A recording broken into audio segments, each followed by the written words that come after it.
So we'll start with new chapter today, that is friction.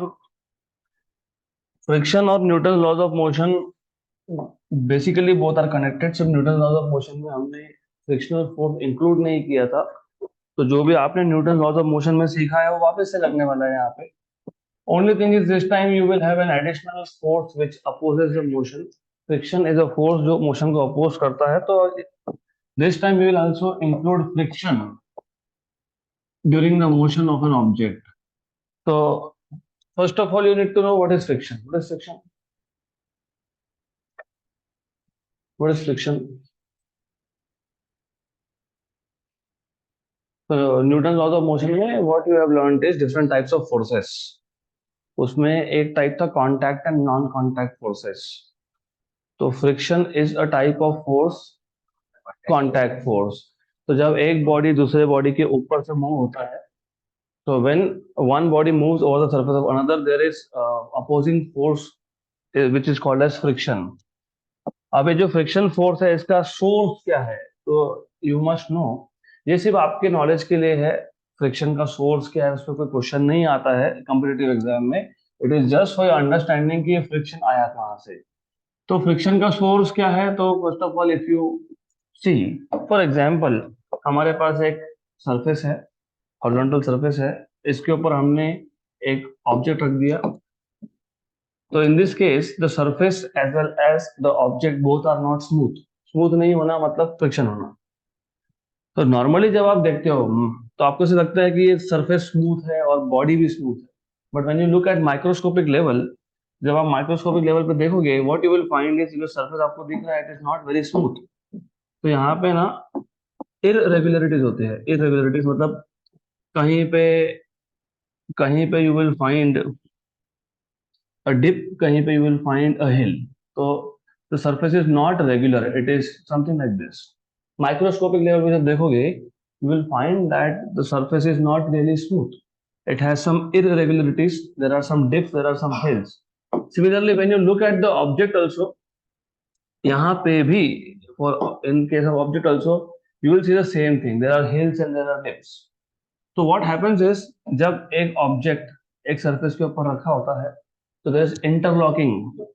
तो ये जो surface था और जो ऑब्जेक्ट है इसके जो हिल्स एंड डिप्स है दे गेट इंटरलॉक. तो this is one source of friction. क्योंकि कभी भी अगर आपको ऑब्जेक्ट को मूव करवाना है तो पहले ये जो इंटरलॉकिंग है इसको ओपन करना पड़ेगा. तो दे गेट लॉक्ड, एक दूसरे के साथ एंटैंगल हो जाते हैं, अटक जाते हैं वो. वन मोर रीजन इज ये जो ऑब्जेक्ट है दिस इज वन मटेरियल, जो सरफेस है दिस इज अनदर मटेरियल. तो अगर आपको याद होगा there is something called as adhesive force. What is adhesive force?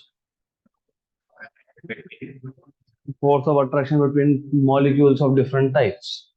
So in this case, क्योंकि यहाँ पे बॉडी और सरफेस कांटेक्ट में है तो बॉडी के मॉलिक्यूल्स और सरफेस के molecules they attract each other due to adhesive force. तो जब हमको बॉडी को मूव करवाना होता है तो ये एडेसिव फोर्स को भी ओवरकम करना पड़ता है. So there can be two sources of friction. As I told you friction is opposing force. तो फ्रिक्शन का सोर्स होता है इंटरलॉकिंग में और it is due to adhesive force. अब फ्रिक्शन होता है तीन टाइप का. Total you will see three types of friction. एक को आप बोलते हो static friction. Static friction basically is the friction when the body is not moving, when the body is static. Actually friction दो ही टाइप का है, एक है स्टैटिक, एक है काइनेटिक. तो हम इसको तीन टाइप में देखते हैं. तो स्टैटिक फ्रिक्शन मतलब क्या है, basically what happens is, for example suppose हमारे पास एक सरफेस है, सरफेस के ऊपर एक बॉडी रखा हुआ है और मैंने इस बॉडी पे फोर्स लगा दिया and the body does not move. क्योंकि जो एक्सटर्नल अप्लाइड फोर्स है ये फ्रिक्शनल फोर्स से कम है. मैंने फोर्स की वैल्यू बढ़ा दी and the body still does not move. मतलब we are applying force on a body लेकिन बॉडी मूव नहीं हो रहा है. तो in that case the force of friction is called as static friction. Static friction is a force of friction कब, जब तक बॉडी मूव नहीं होता. हम लोग क्या करेंगे, हम लोग फोर्स, अप्लाइड फोर्स बढ़ाते जाएंगे। वेल बाय द वे, हमको आगे ग्राफ भी ड्रॉ करना है, तो मैं साथ में ग्राफ भी ड्रॉ कर लेता हूँ। होता ऐसा है कि आप अप्लाइड फोर्स बढ़ाते जाते हो, तो you plot a graph of applied force. ये अप्लाइड फोर्स है एक्स एक्सिस पे, और यहाँ पे फोर्स ऑफ फ्रिक्शन है। फोर्स ऑफ फ्रिक्शन और अप्लाइड फोर्स दोनों में होता है linear relation up to some particular value. मतलब मैंने अगर अप्लाइड फोर्स बढ़ाया तो फ्रिक्शनल फोर्स भी बढ़ गया। तो जैसे जैसे तुम अप्लाइड फोर्स बढ़ा रहे हो, वैसे वैसे फोर्स ऑफ फ्रिक्शन भी बढ़ रहा है, right. And the body is not moving, तो ऐसा एक स्ट्रेट लाइन मिलेगा।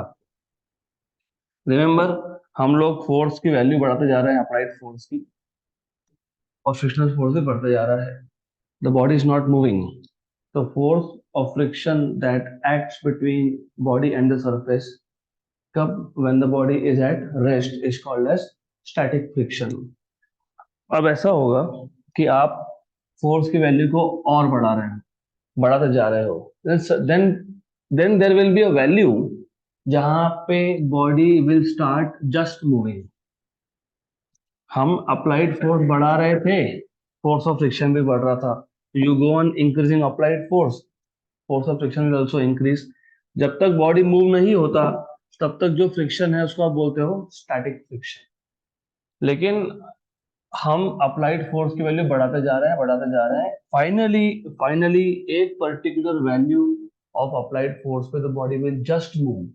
उसको बोलते हो लिमिटिंग फ्रिक्शन। क्या बोलते हैं उसको? Limiting friction. तो limiting friction is actually the maximum value of static friction. तो लिमिटिंग फ्रिक्शन और स्टैटिक फ्रिक्शन एक ही चीज है, सिर्फ limiting friction is the maximum value of static friction.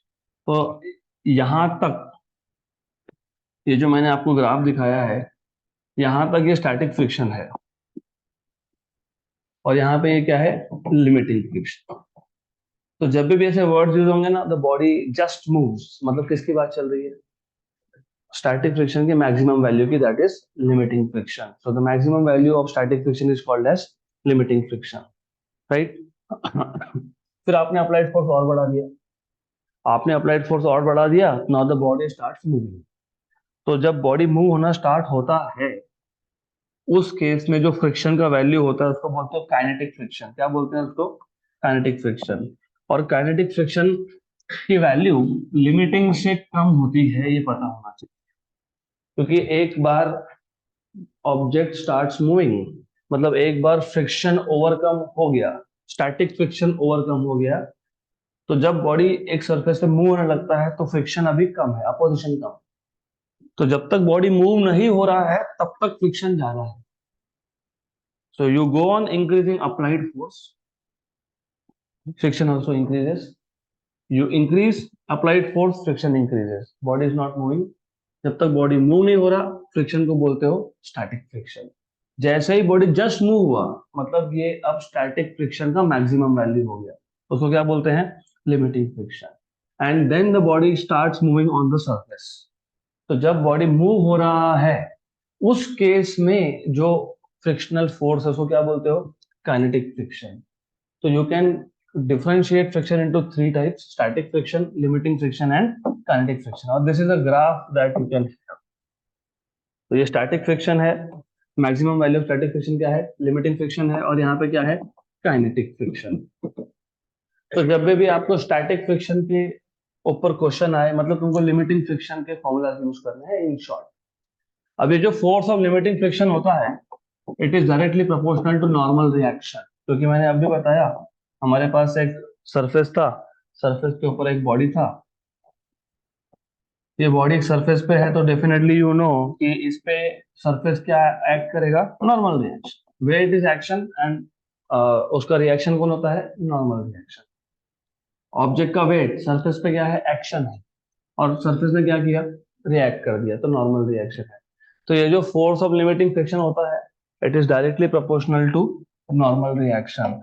तो force of limiting friction is equal to some constant, जिसको तुम बोलते हो कोएफिशिएंट ऑफ लिमिटिंग फ्रिक्शन या फिर कोएफिशिएंट ऑफ स्टैटिक फ्रिक्शन। कई बार words are used in such a way that coefficient of static friction, coefficient of static friction मतलब coefficient of limiting friction.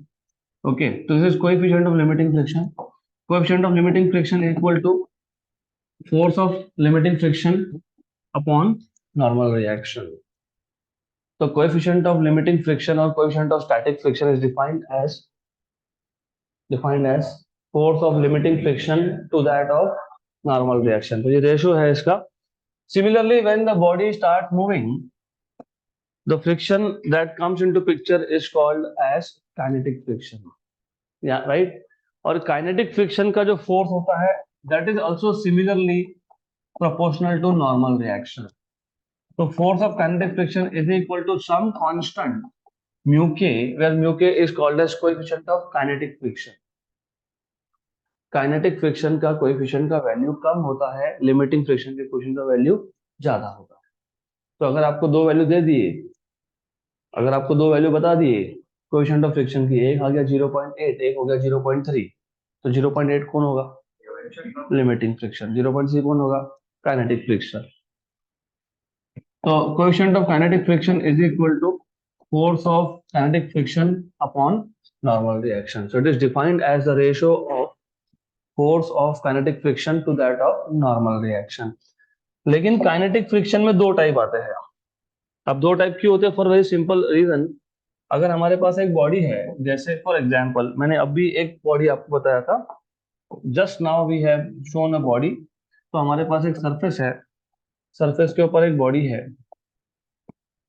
I can also have a body in the shape of a sphere. और मेरे पास एक body ऐसा भी हो सकता है in the shape of a sphere और बॉल. तो जब क्यूब शेप का बॉडी सरफेस पे मूव होगा तो वो स्लाइड होता है, स्लाइड होता है वो. और स्लाइड मतलब क्या? Translational motion, only translation. लेकिन जब एक स्पीयर शेप का बॉडी एक सरफेस पे मूव होता है तो वो रोल होता है. That is the combination of translation and rotation. तो kinetic friction basically is of two type, या तो स्लाइडिंग होगा या तो फिर रोलिंग होगा. तो you can have sliding friction और you can have rolling friction. So you have two types of kinetic friction. Depends on the type of motion. If it is sliding, it is called as sliding friction. If the body is rolling, it is called as rolling friction. Okay. तो rolling motion के case में थोड़ा सा आपको formula अलग मिलेगा. तो in that case what you will have is force of friction when the body is rolling, Fr, is equal to mu r, where mu r is coefficient of kinetic friction when the body is rolling. Capital R upon small r, where capital R is normal reaction and small r is radius of that body. तो जो हमने body दिखाया था उसका जो radius था that is small r. तो याद रखो सिर्फ इतना ही है, there is no not much difference. अगर बॉडी स्लाइडिंग है तो म्यू के आर है, अगर बॉडी रोलिंग है तो म्यू के आर बाय स्मॉल आर है. What is small R? Radius of that body which is rolling. और क्योंकि रोलिंग मोशन है तो मैंने सिर्फ म्यू के का नाम चेंज करके क्या कर दिया? Mu R. और एफ के जो फोर्स ऑफ काइनेटिक फ्रिक्शन था उसको क्या बोल दिया? F R. सिर्फ change of notation, there is only change of notation, right. तो friction is divided into three types: static, limiting, and kinetic. Static friction is the friction that acts between the body and the surface when the body is at rest. Limiting friction is the maximum value of static friction, मतलब when the body just moves. तो ये word याद रखना, just word use किया होगा तो limiting friction की बात हो रही है. And the force of friction that acts between the body and the surface when the body is moving over the surface, it is called as kinetic friction. Kinetic में दो टाइप आते हैं, sliding and rolling. Sliding में you will have F K equal to mu के R, where mu K is coefficient of kinetic friction and R is normal reaction. Rolling में आपको मिलेगा F R equal to mu R capital R by small R, where mu R is coefficient of rolling friction, capital R is normal reaction and small R is radius of the body. Good. Then अब हमको देखना है what is angle of friction. So we want to see what is the meaning of angle of friction. Angle of friction. और मैं notations और diagram I will keep it at par with the modules that I have given you. तो जो मैंने study material दिया है मैं उसके हिसाब से ही सारे diagrams ड्रॉ करने वाला हूँ. तो एंगल ऑफ फ्रिक्शन बेसिकली हमारे पास एक सरफेस है, इस सरफेस के ऊपर एक ऑब्जेक्ट रखा हुआ है, object on this surface. Definitely आपको तो अभी पता होगा ही कि ये सरफेस पे अगर एक ऑब्जेक्ट है तो फोर्सेस, बेसिक फोर्सेस कौन से तो पता है ही आपको। Weight which is vertically downwards, normal reaction which is vertically upward, मतलब normal to the surface in contact basically, ये आ गया नॉर्मल रिएक्शन। करेक्ट। हमको फाइंड करना है एंगल ऑफ फ्रिक्शन, तो पहले हमको एंगल ऑफ फ्रिक्शन डिफाइन करना पड़ेगा। अब देखो, अगर मैं इस बॉडी पे एक पुल फोर्स अप्लाई करता हूँ, पुल फोर्स मतलब पुल फोर्स मतलब खींचने वाला फोर्स होता है जो बॉडी को मोशन में लाने के लिए रिस्पॉन्सिबल होता है। अगर मैंने pull force left to right apply किया तो फ्रिक्शन कहाँ होगा? Right to left, because friction is opposing force, friction is opposing force. Ideally speaking friction कभी भी होता है अपोजिट डायरेक्शन में, तो होता ही है, but it is at the point of contact between the surface and the body, ideally ऐसा होता है। लेकिन क्योंकि फोर्स एक वेक्टर क्वांटिटी है तो हम वेक्टर को शिफ्ट करके यहां दिखा देंगे। तो ये आ गया आपका frictional force F, right. What is angle of friction? Angle of friction is the angle made by the resultant of, अभी देखो आइडियली स्पीकिंग सरफेस बॉडी पे कौन से फोर्सेस लगा रहा है? Normal reaction and frictional force. और अगर आप अच्छे से देख पा रहे हो तो ये दोनों फोर्सेस एक दूसरे को क्या है, तो रिजल्टेंट कहाँ जाएगा? डायगोनल। तो ये जो रिजल्टेंट फोर्स होता है, कौन सा resultant? The resultant of the force exerted by the surface on the block. ये जो रिजल्टेंट फोर्स का एंगल बनता है with respect to normal reaction, उसको बोलते हो एंगल ऑफ फ्रिक्शन।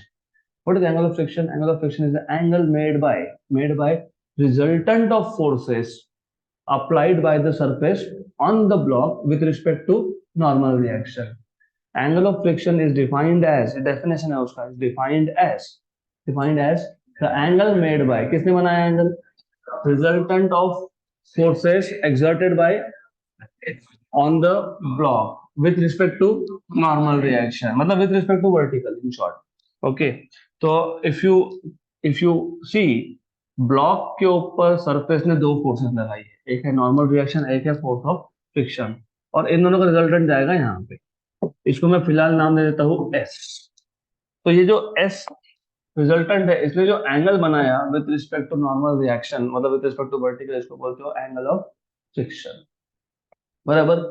हमको एंगल ऑफ फ्रिक्शन निकालना है, इसका मतलब हमको इसका फॉर्मूला डिराइव करना है, राइट। गुड। तो कैसे करेंगे?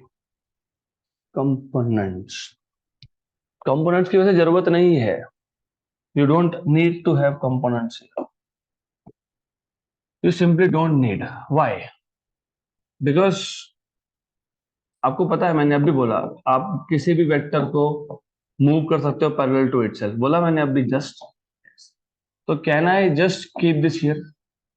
यस, बराबर। तो ये भी क्या हो गया? Force of friction. What is tan theta? Opposite upon adjacent. Opposite कौन है? एफ। एडजेसेंट कौन है? आर। तो tan theta is F by R, right. And do you remember, ये अभी बहुत बेसिक चीज मैं बोल रहा हूँ, आपको पता होना चाहिए, फोर्स ऑफ फ्रिक्शन का जनरल फॉर्मूला लिखा भी है मैंने, it is mu times of normal reaction, चाहे वो लिमिटिंग फ्रिक्शन हो या फिर वो काइनेटिक फ्रिक्शन हो। जनरल फॉर्मूला देखो, force of friction is mu times of normal reaction. तो नॉर्मली फोर्स ऑफ फ्रिक्शन होता है mu times of normal reaction. हाँ, सिर्फ म्यू ये होगा लिमिटिंग फ्रिक्शन का अगर बॉडी जस्ट मूव हो रहा है, और म्यू होगा काइनेटिक फ्रिक्शन का अगर बॉडी ये मूव हो रहा है। तो आर और आर हो गया कैंसल आउट। तो व्हाट इज tan थीटा? तो tan theta is equal to mu, मतलब theta is equal to tan inverse of mu. ये मिल गया आपको एंगल ऑफ फ्रिक्शन। तो tan inverse of coefficient of friction.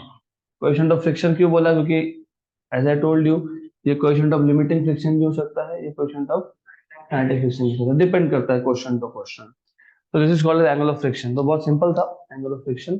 इसके बाद हमको देखना है resultant force exerted by the surface on the block, वो तो हमने देख ही लिया, एस है वो। तो रिजल्टेंट फोर्स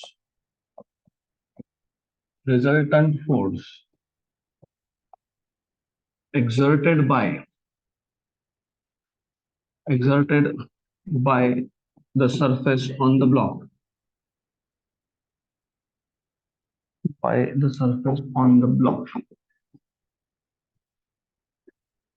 तो बेसिकली एस की बात चल रही है यहाँ पे, और एज यू कैन सी, दिख ही रहा है तुमको, ये तो पाइथागोरस थ्योरम से ही आ जाएगा. What is S? Under root of F square plus R square. तो you have S square equal to F square plus R square, मतलब S equal to under root of F square plus R square, right? What is F in general? अभी बताया था मैंने, mu R. तो S equal to under root of mu R, तो mu square R square plus R square. तो what is R square निकाल लो common, mu square plus one, और ये आर आ जाएगा बाहर. आर स्क्वायर है ना, रूट से बाहर आ जाएगा, आर हो जाएगा R under root of mu square plus one. सही है. लेकिन आर पता है क्या होता है? M G. ये वर्टिकल फोर्सेस जो है ना, R equal to weight, but weight क्या होता है? M G. तो you have R equal to M G under root of mu square plus one. हाँ, एक चीज हमेशा याद रखो, ये R equal to M G सिर्फ हॉरिजॉन्टल सरफेसेस पे होता है, not on the incline plane. Incline plane में कंपोनेंट्स करने पड़ते हैं. तो जब मैंने बोला R equal to M G होता है, मतलब मैं डायग्राम के हिसाब से बता रहा हूँ कि R equal to M G होता है. अगर इंक्लाइन प्लेन हुआ तो R equal to M G नहीं होता है, वो कंपोनेंट्स करने पड़ेंगे. उसमें एक कॉस्ट कंपोनेंट भी आ जाता है फिर, राइट? वो हम लोग अभी देखेंगे थोड़ी देर में. फिलहाल तो इतना आपको पता होना चाहिए. अब एक क्वेश्चन ऐसा आया था, what is the range of, range मतलब मिनिमम वैल्यू से maximum value. What is the range of force exerted by, what is the range of force exerted by the surface on the block? Range मतलब minimum value कितना, maximum कितना. अगर suppose हमको दिख तो गया ना, आपको पता है, सपोज अगर फ्रिक्शन होता ही नहीं, म्यू की वैल्यू जीरो आती, तो नॉर्मल रिएक्शन, थोड़ा सा वेट, घाई मत करो यहाँ पे. ये एस क्या था, किसका रिजल्टेंट था? हाँ, मतलब जो सरफेस ने ब्लॉक पे फोर्सेस लगाए, कौन सा लगाया? Friction and normal reaction. अगर फ्रिक्शन नहीं होता तो फ्रिक्शनल फोर्स होता क्या? नहीं. तो सिर्फ कौन होता? तो रिजल्टेंट कौन होता? मतलब एस इक्वल टू क्या होता? आर. आर क्या है? M G. ऐसा सोचना स्टार्ट करना पड़ेगा आपको. तो अगर फ्रिक्शन होता ही नहीं, तो ब्लॉक पे सिर्फ एक ही फोर्स लग रहा था due to surface, that was normal reaction. Normal reaction क्या होता है? M G. तो S equal to M G आता, राइट? तो if friction is absent, if friction is absent, basically it means that mu equal to 0. So you have s equal to mg under root of 0 plus 1. Under root of 1 is 1. तो कितना हो गया? ये आ गया आपका force exerted by the surface on the block. और अगर फ्रिक्शन प्रेजेंट है तो mg root of mu square plus 1. Therefore, the force exerted, the force exerted by the surface, okay, on the block varies from mg to mg root of mu square plus 1. Good. Clear यहां तक? पक्का पक्का clear. हर एक चीज important है, अगर आपने एक भी चीज मिस कर दी ना तो फिर आगे का नहीं समझ में आएगा. Is it clear? तो जो एस है, एस क्या? Resultant force exerted by the surface on the block. It is greater than equal to mg and it is less than equal to mg root of mu square plus 1. Good. mg तब आएगा जब friction नहीं है, और mg root of mu square plus 1 तब आएगा जब friction है. और ये म्यू अगर लिमिटिंग फ्रिक्शन है, तो that is when the object is has just moved, और अगर ये म्यू काइनेटिक फ्रिक्शन है तो it is when the object is moving over the surface of, I mean जो भी सरफेस होगा वो उसके ऊपर से मूव हो रहा है। इसके बाद हमको देखना है what is angle of repose. अभी एंगल ऑफ रिपोज क्या है वो भी समझ लेते हैं। Angle of repose, angle of repose, तो फॉर एग्जाम्पल सपोज हमारे पास एक इंक्लाइन प्लेन है, तो यहां से अभी इंक्लाइन प्लेन का टॉपिक स्टार्ट हो गया। इंक्लाइन प्लेन है, अगर आपको याद होगा हमने ये इंक्लाइन प्लेन का concept Newton laws of motion में भी देखा था, याद है क्या? पक्का याद है? पक्का पक्का याद है? श्योर। तो इंक्लाइन प्लेन पे अगर मैंने एक ऑब्जेक्ट को रख दिया तो पहले तो मुझे आपसे ये पता करना है कि इसके ऊपर कौन से फोर्सेस एक्ट हो रहे हैं। नंबर वन, मैं इसको फिलहाल एंगल ऑफ इंक्लिनेशन का मैं नोटेशन चेंज करके बोल रहा हूँ lambda. I can not use theta because theta is angle of friction. I can not use alpha because angle of alpha is angle of repose. जो अल्फा एंगल है वो angle of repose होता है basically. तो notation change कर दिया मैंने, angle of inclination is lambda. तो जब फ्रिक्शन नहीं है, अगर फ्रिक्शन नहीं है तो हमने वो तो सब करके रखा है। तो बताओ मेरे को यहाँ पे mg होता है vertically downwards. Very good. Normal reaction,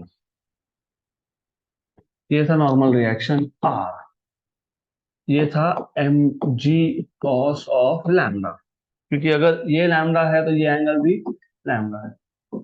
ये आ गया था mg, और mg cos लैम्डा को परपेंडिकुलर होता है mg sin lambda, which is the force responsible for moving the body down. तो यहां तक तो तुम लोगों को ऑलरेडी पता ही है। हाँ लैम्डा, ओके। तो ये तो तुमको ऑलरेडी पता है। अब इसमें जब आप विदाउट फ्रिक्शन का केस देख रहे थे तो हम लोग बोलते हैं कि द बॉडी स्लाइड्स डाउन क्योंकि देयर इज नो फ्रिक्शन। तुमने जैसे इसको ऊपर कर दिया, प्लेन को इंक्लाइन कर दिया, बॉडी ऑटोमेटिकली नीचे आने लग गई क्योंकि नीचे एक कंपोनेंट था, अपोज करने के लिए कोई फोर्स नहीं था। लेकिन when you take into account friction also, तो बॉडी मे और may not move down, right? Depend करता है। हमने क्या किया, हमने थोड़ा सा पहले प्लेन को इंक्लाइन किया थोड़ा सा, तो कौन सा फोर्स एक्ट हो रहा है नीचे? mg sin lambda. हो सकता है ये अप्लाइड फोर्स है, मैंने अभी बताया था। अप्लाइड फोर्स और स्टैटिक फ्रिक्शन का force, they are directly proportional to each other. तो हमने हमने प्लेन को इंक्लाइन किया तो ये जो फोर्स है mg sin lambda, this is applied force. हो सकता है ये applied force force of friction से कम हो, तो बॉडी नीचे आएगा क्या? नहीं, क्योंकि अपोजिंग फोर्स ज्यादा है, राइट? फिर हमने एंगल ऑफ इंक्लिनेशन मतलब लैम्डा की वैल्यू बढ़ा दी, राइट? अभी भी बॉडी नीचे नहीं आ रहा है, मतलब क्या? स्टैटिक फ्रिक्शन का फोर्स ज्यादा है कंपेयर टू अप्लाइड फोर्स, मतलब compare to mg sine lambda. ऐसा करते करते करते करते हम लोग एंगल ऑफ इंक्लिनेशन बढ़ाते गए बढ़ाते गए बढ़ाते गए, and finally the body just starts moving down, just limiting friction, बराबर, राइट? Limiting friction. बॉडी कहाँ नीचे जाएगा, मतलब कहाँ जाएगा? नीचे की तरफ। नीचे मतलब डाउन द इंक्लाइन प्लेन, तो फ्रिक्शन कहाँ होगा? अप द इंक्लाइन प्लेन, तो यहाँ पे होगा फ्रिक्शन, फ्रिक्शनल फोर्स। इसको मैं सिर्फ यहाँ पे दिखाने की जगह पे यहाँ शो करने वाला हूँ, राइट? Correct, clear? तो जिस पर्टिकुलर एंगल ऑफ इंक्लिनेशन पे ऐसा हुआ, हम्म, तब उस स्टेट में, उस सिचुएशन में, देखो वापस से बात वही है। I mean you are suppose to find out angle of repose. What is angle of repose? The angle made by the incline plane with respect to horizontal at which the block just starts sliding down, उसको बोलते हो angle of repose, बराबर? Clear? पक्का? तो lambda बोलो alpha बोलो, तुम्हारी मर्जी है। मैं यहाँ पे लैम्डा यूज कर रहा हूँ क्योंकि आगे जाके मुझे लैम्डा यूज करना है। तो what is lambda? Angle of repose. आगे जाके कंफ्यूजन नहीं चाहिए, that is why I am keeping it from now onwards lambda. आगे फिर जाके थोड़ा एंगल्स में कंफ्यूजन क्रिएट होता है, What is angle of repose? It is the minimum angle of inclination of inclined plane with respect to horizontal for which the body starts sliding down. just का बहुत बहुत ज्यादा इंपॉर्टेंट रोल है, क्योंकि तुम जब जस्ट बोलते हो there is no acceleration, the body just moves, there is no acceleration, तो there is no resultant force, remember this, right? तो याद रखना। तो अब इस केस में मेरे को बताओ, हमको एंगल ऑफ रिपोज मतलब लैम्डा फाइंड करना है, we are supposed to find out lambda. तो what you can see from this diagram is, ये फोर्स ऑफ स्टैटिक फ्रिक्शन ने किसको बैलेंस किया? mg sin lambda. मैंने जस्ट वर्ड यूज किया है, रिमेंबर जस्ट का मतलब होता है the body will just move without acceleration, just move. मतलब नहीं तो हम लोग क्या करते थे, downward force minus upward force equal to net force. तो ये रिमेंबर जस्ट मतलब फोर्स ऑफ फ्रिक्शन की वैल्यू अभी अभी इक्वल टू क्या होगी? Applied force. मैंने इसलिए बोला कि अप्लाइड फोर्स बढ़ाना मतलब फोर्स ऑफ फ्रिक्शन बढ़ना। तुम अप्लाइड फोर्स बढ़ा रहे हो, बॉडी मूव नहीं हो रहा है, मतलब क्या? फ्रिक्शन फोर्स ज्यादा है। तुमने अप्लाइड फोर्स को और बढ़ा दिया, बॉडी मूव नहीं हुआ, मतलब क्या? फ्रिक्शन फोर्स ज्यादा है। तुमने अप्लाइड फोर्स को और बढ़ा दिया, जस्ट मूव हुआ, व्हाट डज दैट मीन? कि अभी अप्लाइड फोर्स की value is equal to frictional force. Good, right? तो ये इंपॉर्टेंट है। तो F equal to mg sine lambda, equation number 1। What about normal reaction? R equal to mg cos lambda. But as you know F equal to mu R। What is F? mg sin lambda equal to mu R। What is R? mg cos lambda। सही है, mg cancel, तो sin lambda by cos lambda equal to mu. What is sin lambda by cos lambda? What is mu? tan theta. याद है क्या? tan theta angle of friction. Good, then tan lambda equal to tan theta मतलब lambda equal to theta, मतलब basically angle of repose is equal to angle of friction. Angle of repose equal to angle of friction. Angle of friction क्या था?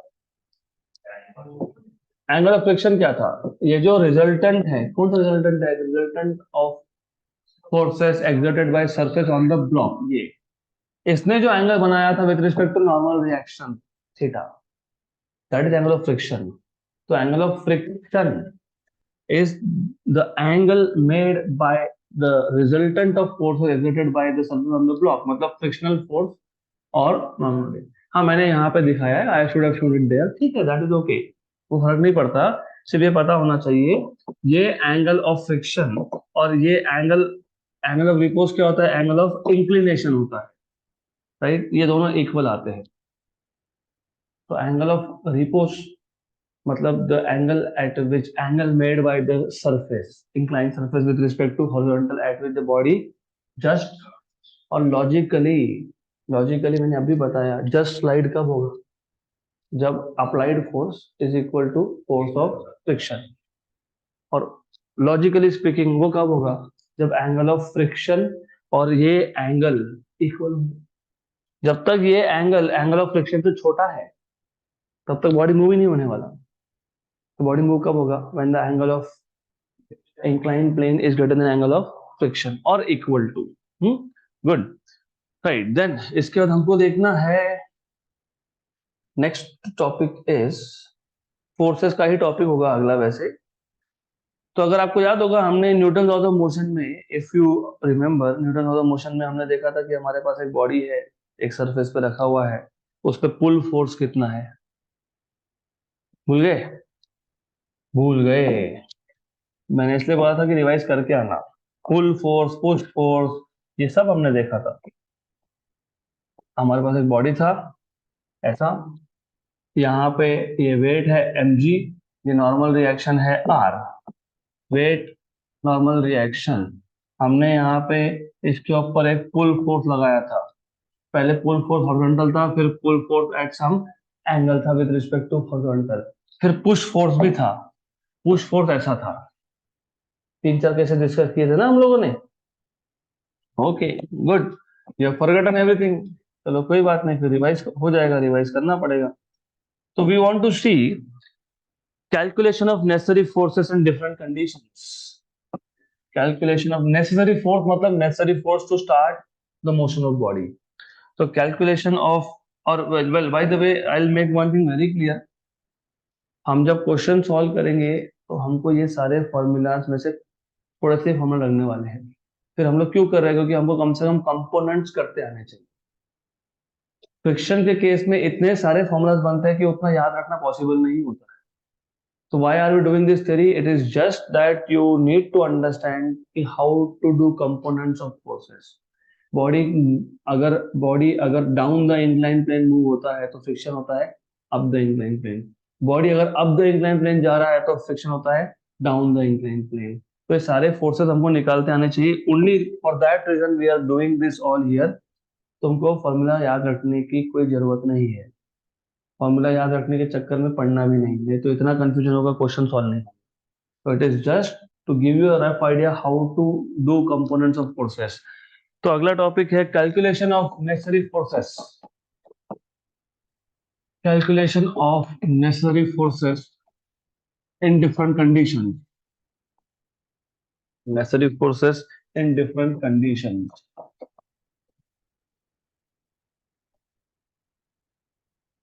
तो पहला condition है, first condition is, क्या बोला है पहला? Minimum pulling force P at an angle alpha to the horizontal. ठीक है, minimum pulling force P at an angle alpha with horizontal, with horizontal। तो इन दिस केस हमारे पास एक सरफेस है, उसके ऊपर एक ब्लॉक रखा हुआ है हमने। So there is a block kept on this surface, ऐसा। अब आपको बेसिक फोर्सेस तो पता है ही। बेसिक फोर्सेस मतलब वेट और क्या, नॉर्मल रिएक्शन, ये तो तुमको पता है ही। This is something that you already know. Okay, तो this weight mg, normal reaction r। और हमने क्या किया, एक काम करते हैं, ये एक हॉरिजॉन्टल लाइन ड्रॉ कर लेता हूँ। और हमने क्या किया, इसके ऊपर एक पुलिंग फोर्स लगा दिया, पुल फोर्स लगा दिया, पुल फोर्स इज p। लेकिन ये जो p फोर्स है ये हॉरिजॉन्टल डायरेक्शन में नहीं है, it is making some angle alpha with respect to horizontal. बराबर, क्लियर है तक? आपको पूछा मिनिमम पुलिंग फोर्स मतलब कम से कम P की वैल्यू कितनी होनी चाहिए so that the body starts moving. Minimum, minimum मतलब लिमिटिंग फ्रिक्शन की kinetic friction, limiting friction, right. Good. तो मिनिमम P की वैल्यू कितनी होनी चाहिए ऐसा आपसे पूछा है। क्या करेंगे यहाँ पे? फ्रिक्शन फोर्स P के कंपोनेंट्स करेंगे। मतलब तुमको पहले ये देखना होता है कि कौन सा component is responsible to move the body, to start, to cause the motion of body. तो कौन सा हो गया? P cos अल्फा और P sin alpha. P sin alpha जाएगा ऊपर। और जितने भी केसेस हम लोग डिस्कस करने वाले हैं ना, सब में प्रोसेस सेम है। हर एक में प्रोसेस सेम है। मैं प्रोसेस बता देता हूँ तुमको। फ्रिक्शनल फोर्स F निकालो, नॉर्मल रिएक्शन R निकालो, F equal to mu R करो। F मिल जाएगा, R पता है, और म्यू, राइट। तो सारे के सारे 6-7 कंडीशंस हैं, सबका प्रोसेस एग्जैक्टली सेम है। Find out what is F, frictional force, find out what is R and use F equal to mu R. Done, खत्म। गुड। अब यहाँ पे जो फोर्स बॉडी को जस्ट मूव करेगा वो कौन सी डायरेक्शन में है? राइट में है। लेफ्ट टू राइट है तो फ्रिक्शन कहाँ होगा? हाँ, तो फ्रिक्शन विल बी अपोजिट, तो friction will be over here. ये हो गया फ्रिक्शन F। तुम फोर्स को उल्टा भी दिखा सकते थे, तो फ्रिक्शन राइट साइड में जाता। Okay, good. तो what we know is F equal to mu R. यहीं से स्टार्ट कर लेता हूँ, इक्वेशन नंबर 1। अब ये जो डायग्राम है, you can see from diagram, मुझे बताओ डायग्राम से फ्रिक्शनल फोर्स क्या आएगा? राइट, तो it is P cos alpha. Equation number 2। Weight को किसने किसने बैलेंस किया?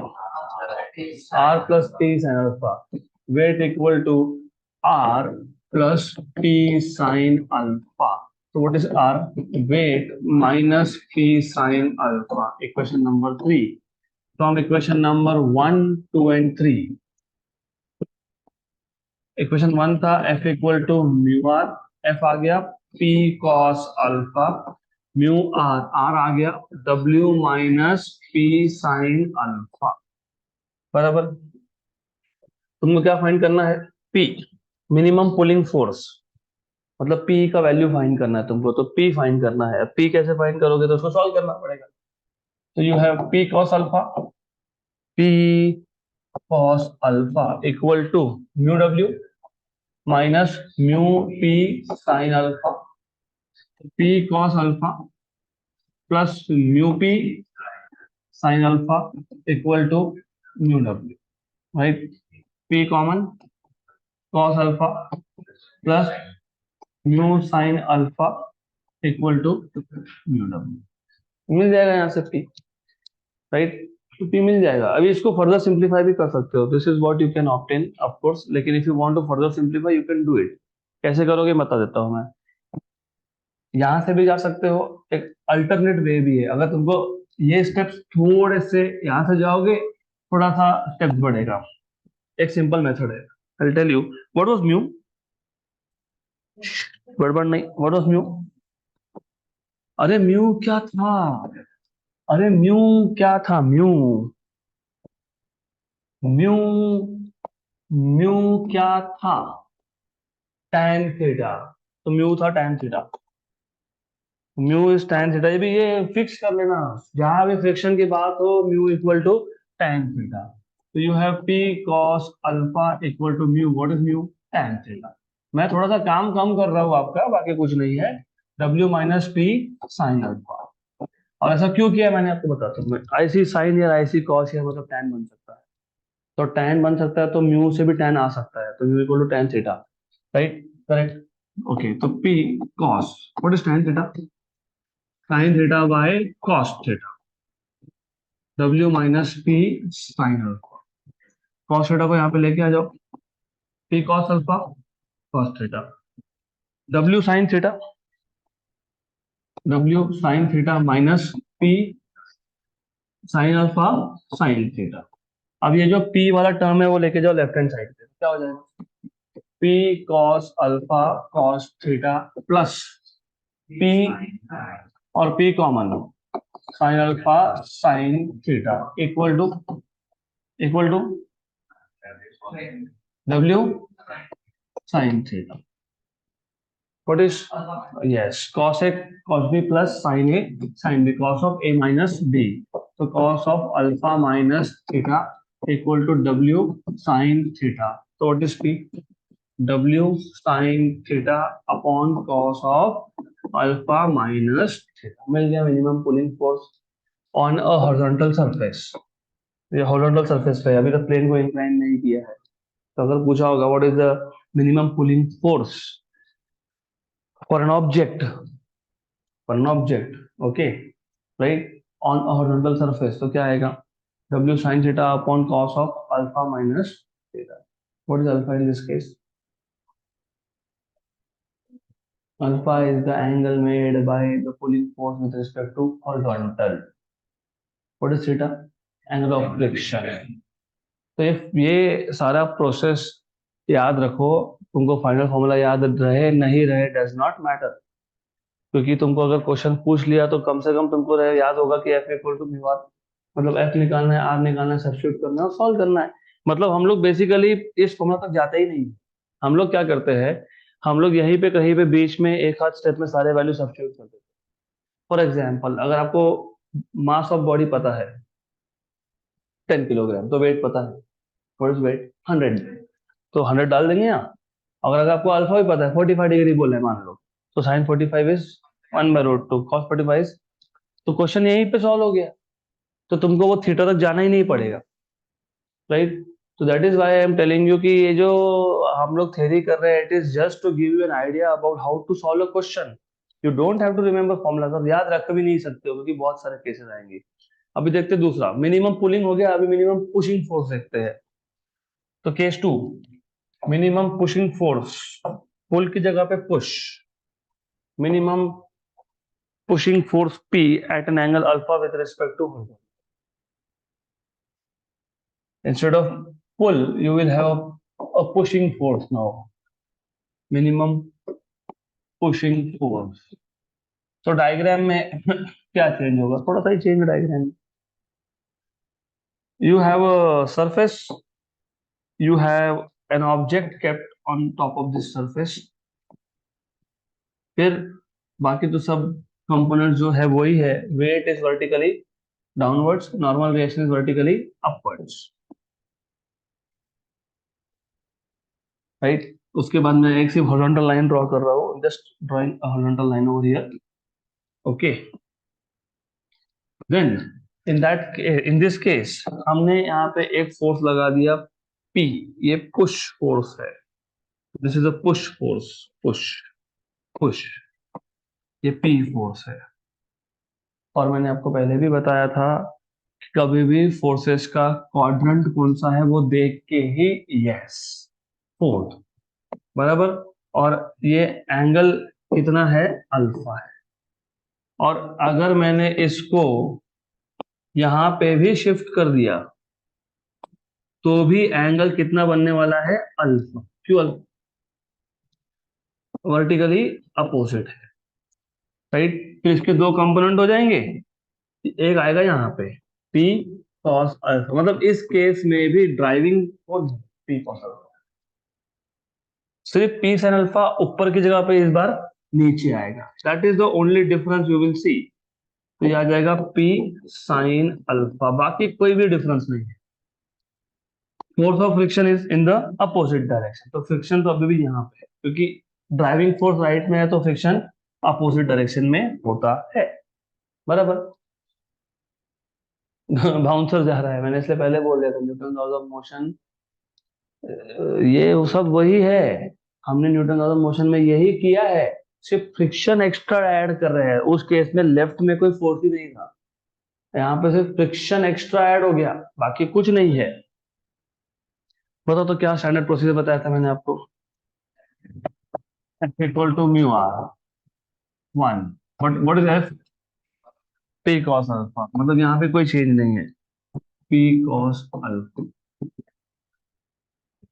R equal to W plus P sin alpha. Equation 3 from 1 2 and 3.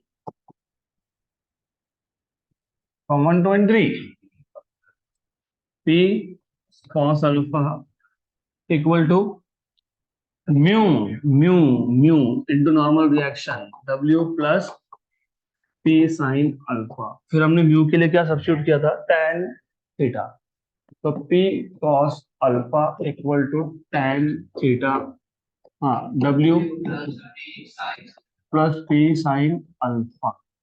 तो P cos alpha equal to sin theta by cos theta, W plus P sin alpha. cos theta को यहाँ पे लेके आ जाओ. P cos alpha cos theta equal to sin theta W plus P sin alpha. सही है. Standard standard process है वो तो P cos alpha cos theta equal to W sin theta plus P sin alpha sin theta. तो फिर वही इसको वहां लेके जाओ तो क्या आएगा? P cos alpha cos theta minus sin alpha sin theta, हाँ, equal to W sin theta. cos A cos B minus sin A sin B, cos of A plus B, तो cos of alpha plus theta equal to W sin theta. You have P equal to W sin theta upon cos of alpha plus theta. वहां पे alpha minus theta था, यहाँ पे alpha plus theta है. तो जब पुल word use होगा तो डिनोमिनेटर में क्या आएगा? माइनस, और पुश के लिए plus. That is the only difference. And again इस स्टेप तक आने की जरूरत ही नहीं पड़ेगी तुमको. तो you are not suppose to derive up to this point. Again I am saying सिर्फ आपके प्रैक्टिस के लिए हो रहा है सब, कि कैसे कंपोनेंट्स करते हैं, कैसे क्वेश्चन सॉल्व करोगे, एक्सेट्रा एक्सेट्रा। तो हो गया, पुल हो गया, पुश हो गया, हॉरिजॉन्टल सरफेस पे हो गया, आप देखते हैं। अब आएगा इंक्लाइन प्लेन, है ना, बराबर। Minimum pulling force P to move a body up an incline plane. तो minimum pulling force P to move a body up an incline plane.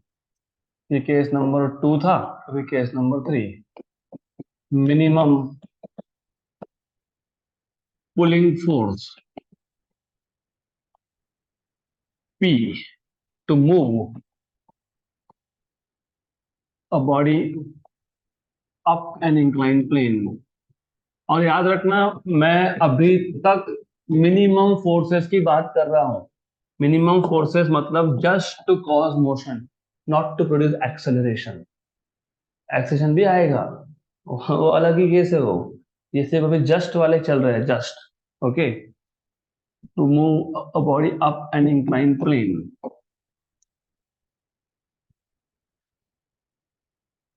हाँ, यू मस्ट बी अंडरस्टैंडिंग कि क्यों मैंने इसको पेंडिंग रखा। क्या होता है, Newton law of motion start किया ना, आधा क्लास खाली हो जाता है, समझत नहीं। अरे अभी क्या करेंगे, अब सिलेबस में है तो पढ़ाना तो है ना हमको। तो समझत नहीं, that is not my fault. ये एंगल को हम बोल देंगे lambda. Okay, then we have a body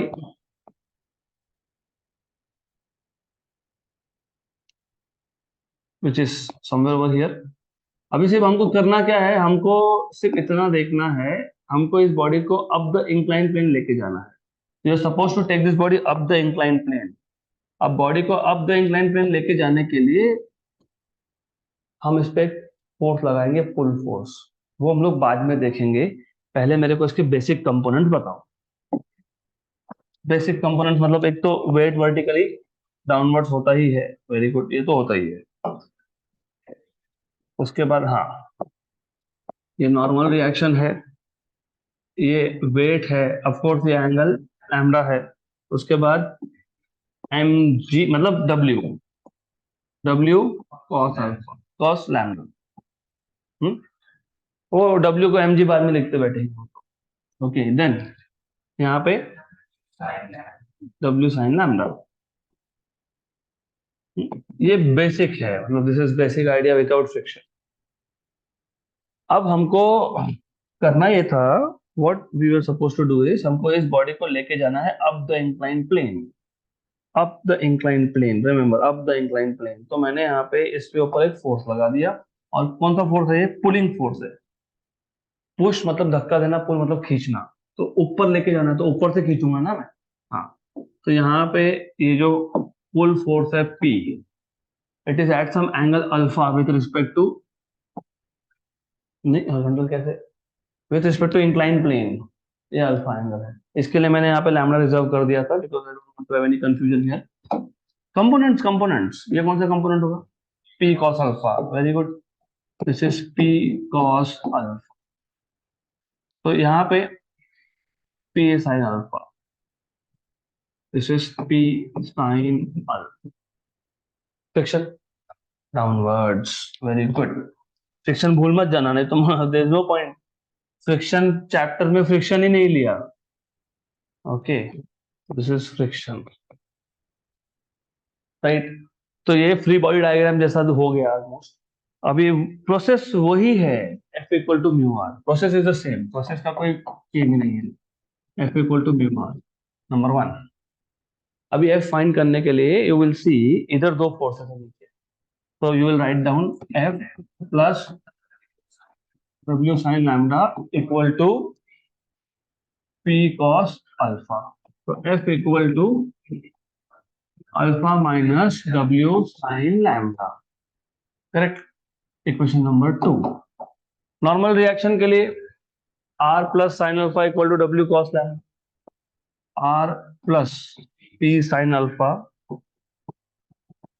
equal to W cos lambda. तो R equal to W cos lambda minus P sine alpha, equation 3। फिर ये इक्वेशन नंबर 2 और 3 कहां सब्स्टिट्यूट करोगे, 1 में।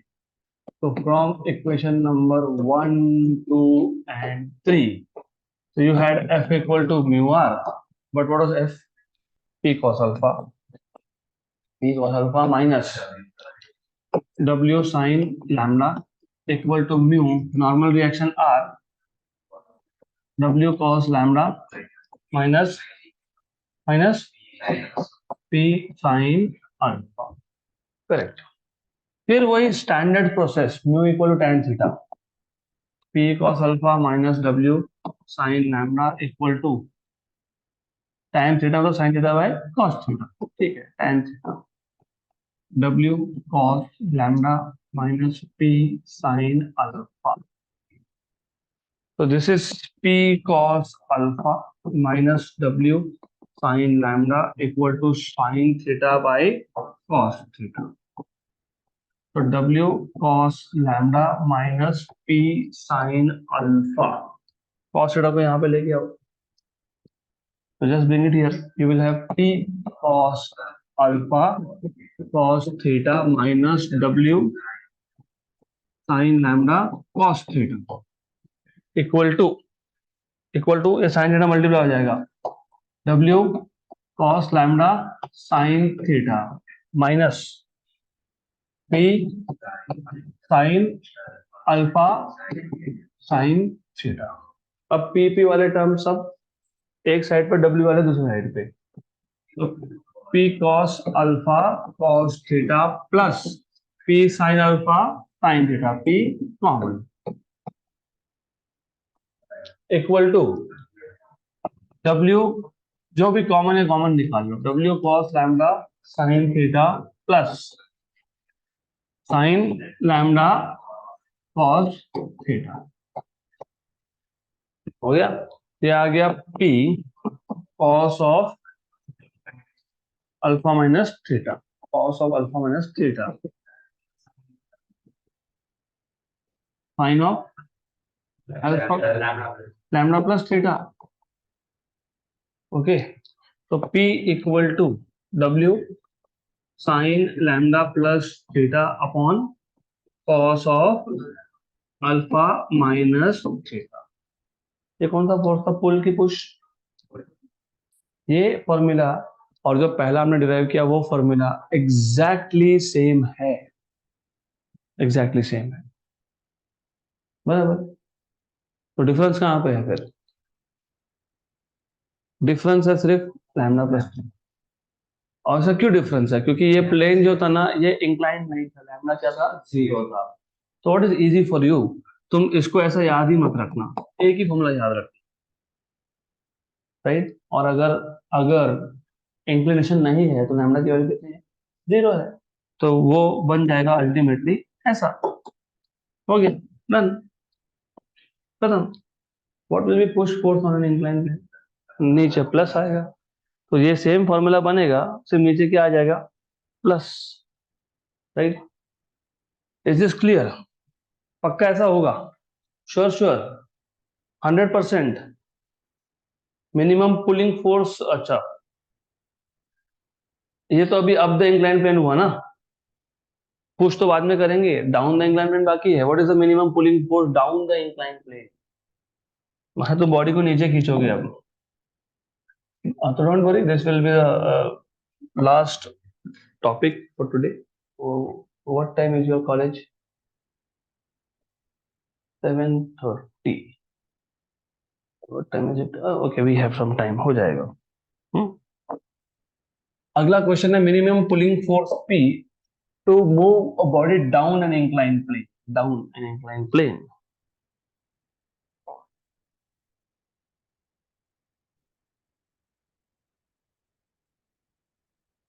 To move a body up की जगह पे down ना. Down an inclined plane. Okay. तो मोस्टली वही सब कुछ है. मोस्टली यू हैव मोर और लेस द सेम थिंग. वही एक इंक्लाइन प्लेन है, वही ब्लॉक है. It is the same, more और लेस द सेम. तो you have incline plane, angle of inclination भी मैं सेम ही लेने वाला हूँ. I'm going to take the same angle of inclination, that is lambda.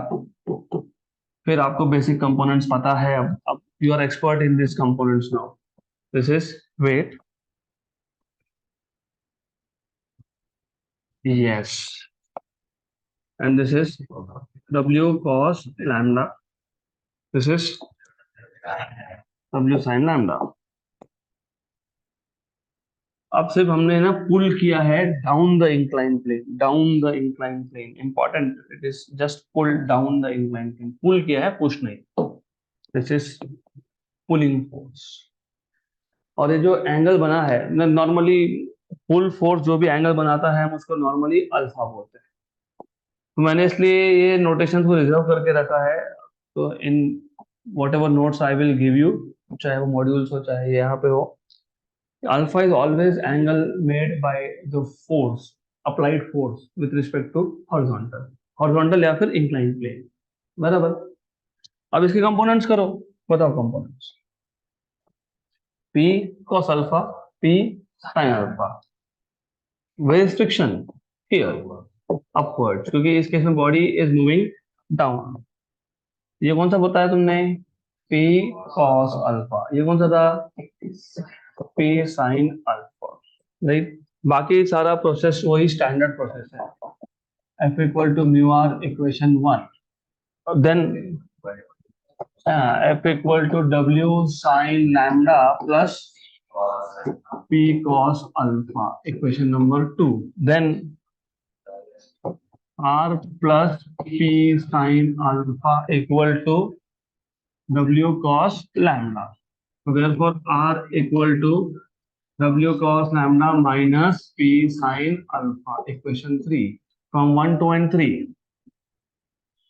From equations 1, 2 and 3.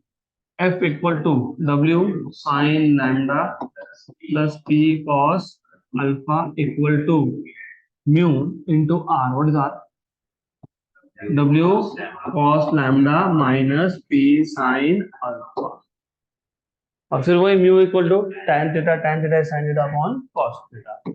So W sin lambda plus P cos alpha, alpha था ना? Yes, equal to sin theta by cos theta.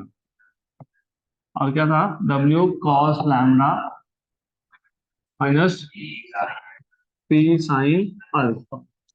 ये cos theta यहाँ पे लाओ. W sin lambda cos theta plus P cos alpha cos theta. W cos lambda sin theta minus P sin alpha sin theta. फिर वही P वाले एक side, बाकी एक side. P cos alpha cos theta plus sin alpha sin theta equal to W cos lambda sin theta minus sin lambda cos theta. इसको भी वैसा लिखना, sin theta cos lambda minus cos theta sin lambda, मतलब वो sin of a b, sin of a cos of b minus cos a sin b का form आ जाएगा. तो p cos of alpha minus theta, W sin of sin theta cos lambda minus cos theta sin lambda, sin a cos b cos theta, क्या आएगा? theta minus. Okay. तो यहां से तुमको मिल जाएगा P equal to W sine of theta minus lambda upon cos of alpha minus. क्या आ गया? Minimum pull force down the incline plane. Push की बात ही नहीं की अभी तक हमने. राइट? पक्का? Sure sure. इजी था ना? हाँ इजी है, दिस इज इजी. सिर्फ टाइम कंज्यूमिंग है, it's not difficult at all. तो बाकी का फिर to be continued in the next class.